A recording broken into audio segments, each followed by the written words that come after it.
અભય થઈને નિષ્પક્ષતાથી નિરપેક્ષ રીતે વાસ્તવિકતાનો અરીસો રૂપી સચોટ માહિતી લાવતો સત્યની સાથે અભય ટાઈમ્સ।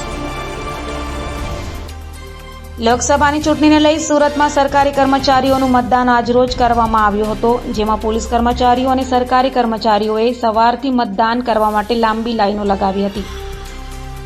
સુરતના પોલીસ કર્મચારી અને સરકારી કર્મચારીઓ માટે આજરોજ મતદાન રાખવામાં આવ્યું હતું। આ મતદાનમાં પોલીસ કર્મચારી, હોમગાર્ડ, ટીઆરબીના જવાનો મતદાન કરવા વહેલી સવારથી પહોંચ્યા હતા।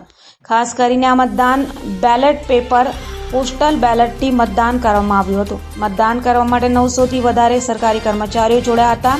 ત્યારે સવારના 9થી સાંજના 6 વાગ્યા સુધી મતદાનની અંદર મોટી સંખ્યામાં મતદાન કરવા માટે લોકોએ વહેલી સવારથી જ લાઈનો લગાવી હતી।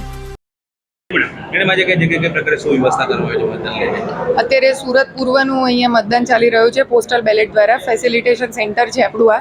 અહીંયા પોલીસ અને હોમગાર્ડનું વોટિંગ ચાલી રહ્યું છે। તમામ પોલિંગ સ્ટાફનું આપણે 2 ફેસિલિટેશન સેન્ટર કર્યા છે, ત્યાં આપણે મતદાન કરશું। લગભગ 2477 જેટલા લોકો આની અંદર મતદાન કરી શકશે અને સવારના 9 વાગ્યાથી ચાલ્યું છે અને આજે અને આવતીકાલે 2 દિવસ માટે આ વ્યવસ્થા રાખવામાં આવી છે।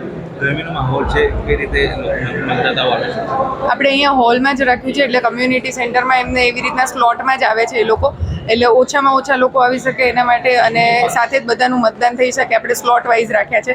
સાથે પાણીની વ્યવસ્થા રાખેલી છે, બહાર શેડ જેવું છે, અહીંયા કોઈ એવી તડકાની કે એવી તકલીફ થાય એવું નથી।